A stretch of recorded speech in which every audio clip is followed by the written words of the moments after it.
नीट paper फुटी प्रकरणातला God अखेर सापडलाय. हा तो गॉड आहे. याचं नाव आहे तेजस शहा.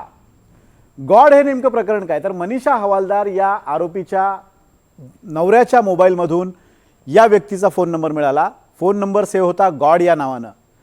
ज्या वेळेला या फोन नंबरचा तपास केला गेला तेव्हा ही व्यक्ती समोर आली आणि या व्यक्तीचा मनीषा हवालदारशी काय संबंध आहे. ही व्यक्ती भौतिकशास्त्राची प्राध्यापक आहे. CBIनं या तेजस शहाला अटक केली आहे. हाच तेजस शहा मनीषा हवालदारच्या नवऱ्याच्या मोबाईलमध्ये गॉड नावानं सेव्ह होता आणि त्याला आज अटक करण्यात आलेली आहे. आज 2 अटक या प्रकरणात पुण्यातून झालेल्या आहेत. नेमका हा आजचा दिवस कसा होता नीट पेपर फुटी प्रकरणातला आपण पाहूयात. गॉड कोण होतं? मनीषाची गॉड म्हणून कोण सेव्ह केलं होतं?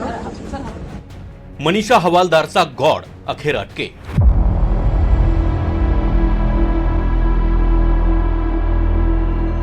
कुलकर्णी, शिरुरे आणि मोठेगावकरची मोडस ऑपरेंडी समोर.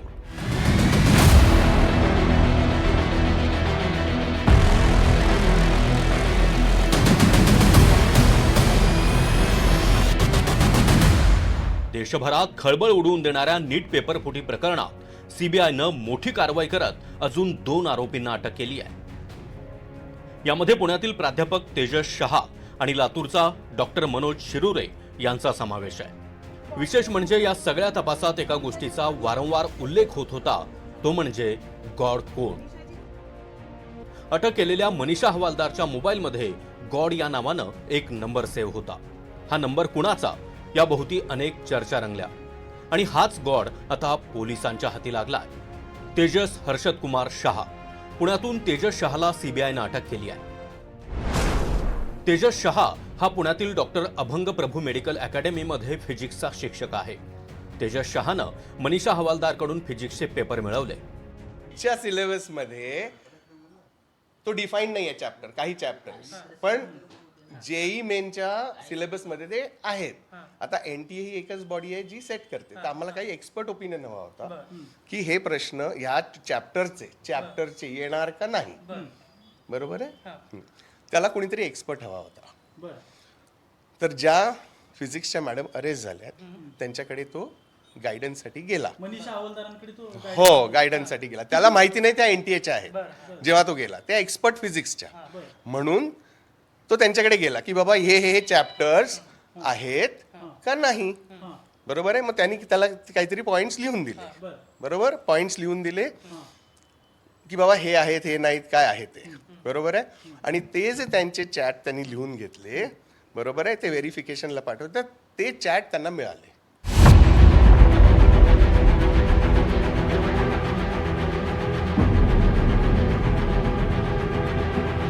डॉक्टर अभय प्रभू मेडिकल अकॅडमी जी आहे त्या अकॅडमीच्या त्या तेजस शहाच्या कॅबिनच्या समोर मी उभा आहे आणि आतली परिस्थिती मी तुम्हाला दाखवणार आहे. खरं तर जे तेजस शहा ज्या ठिकाणी बसायचा या अकॅडमीमध्ये, त्या अकॅडमीच्या कॅबिनमध्ये मी आलेलो आहे आणि हे सगळं सामान जे आहे ते आता अस्ताव्यस्त पडल्याचं या ठिकाणी आपल्याला पाहायला मिळतंय. हे मोबाईलचे कवर्स आहेत, टॅबचे कवर्स आहेत आणि हा समोर लॅपटॉप आहे. तर या ठिकाणी प्रश्नपत्रिका देखील आपल्याला पाहतं की जो सेट आहे तो देखील या ठिकाणी पडलेला आहे. CBIने या ठिकाणच्या सगळ्या वस्तू ज्या आहेत त्या जप्त केलेल्या आहेत. या लॅपटॉप जो आहे त्या लॅपटॉपमधील हार्ड डिस्क देखील CBIने ताब्यात घेतल्याचं सध्या समजतंय. तर या ठिकाणी 2 मोबाईलचे कवर पडलेले आहेत. हा तेजस शहा जो आहे तो 2 मोबाईल वापरत होता, एक लॅपटॉप आणि एक टॅब यूज करत होता. या ठिकाणी काम करत असताना या सगळ्या या ठिकाणच्या वस्तू ज्या आहेत त्या CBIने ताब्यात घेतलेल्या आहेत. विशेष म्हणजे तेजस शहा ज्या विद्यार्थ्यांना फिजिक्स शिकवत होता अशा टॉपर 6 विद्यार्थ्यांची देखील CBIकडून या ठिकाणी चौकशी केली गेली असल्याची माहिती सध्या या ठिकाणी दिली जाते.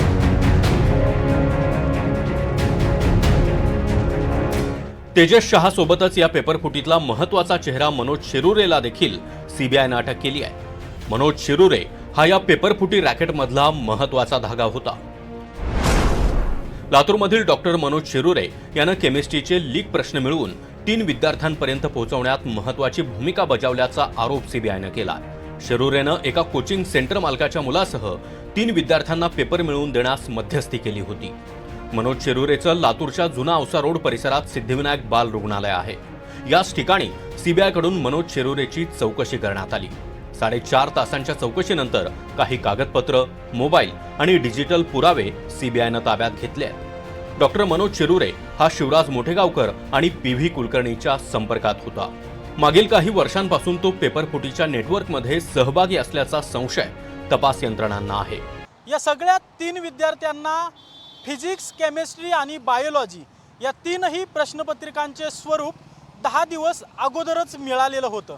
यामध्ये एक विद्यार्थी जो आहे तो लातूरमधील क्लास संचालकाचा मुलगा असल्याचं देखील समोर आलंय आणि याच मुलाने CBI तपासात ही सगळी माहिती उघड केलेली आहे. हा मुलगा अल्पवयीन असल्यामुळे या सगळ्या प्रकरणात त्याला आता साक्षीदार बनवलं जाऊ शकतं असं देखील समोर येत आहे. नीटच्या पेपरफुटीचा कट शिवराज मोठेगावकरनं त्याच्या साथीदारांना हाताशी धरून अतिशय सुनियोजितपणे आखल्याचं CBIच्या तपासात समोर येत आहे. त्यासाठी मोठेगावकरनं सर्वात आधी त्याच्या क्लासमध्ये काम करणाऱ्या PV कुलकर्णीची NTAच्या प्रश्नपत्रिका सेट करणाऱ्या पॅनलवर वर्णी लावून घेतली. सोबत मनीषा मांढरे हिची देखील NTAच्या पॅनलवर वर्णी लावण्यात आली. कुलकर्णी केमिस्ट्री आणि मांढरे बायोलॉजीच्या प्रश्नपत्रिका फोडणार आणि त्या मोठेगावकर पर्यंत पोहोचवणार अशी सोय करण्यात आली. वर्षानुवर्षे अध्यापनाचं काम केल्यानं PV कुलकर्णीनं केमिस्ट्री तर मनीषा मांढरेनं बायोलॉजीच्या प्रश्नपत्रिकेतील प्रश्न तोंडपाठ केले. NTA प्रश्नपत्रिका तयार करतानाच त्यांनी या प्रश्नपत्रिकांमधील प्रश्न तोंडपाठ केले. त्यानंतर ते हातानं लिहून काढून मोठेगावकरला पाठवले. मोठेगावकरनं ते PDFच्या स्वरूपात स्वतःच्या मोबाईलमध्ये सेव्ह करून ठेवले आणि पुढे पैशांच्या बदल्यात त्याची विक्री केली. नीट पेपरफुटी प्रकरण आता केवळ परीक्षा गैरप्रकारापुरतं मर्यादित राहिलेलं नाही, तर देशभर पसरलेल्या एका मोठ्या रॅकेटकडे थेट बोट दाखवत आहे. पुण्यातील प्राध्यापक, लातूरमधील डॉक्टर आणि NTA पॅनलशी संबंधित व्यक्ती अशा अनेक स्तरावर पसरलेल्या या साखळीमुळे संपूर्ण शिक्षण व्यवस्था संशयाच्या भोवऱ्यात सापडली आहे. एकूण 13 आरोपी अटकेत असले तरी हा फक्त हिमनगाचा एक टोक आहे का? या रॅकेट मागचा खरा मास्टरमाइंड कोण आणि पैशांच्या जोरावर मेडिकल सीटचा बाजार किती खोलवर गेलाय हे प्रश्न उपस्थित केले जात आहेत. Bureau report, NDTV Marathi.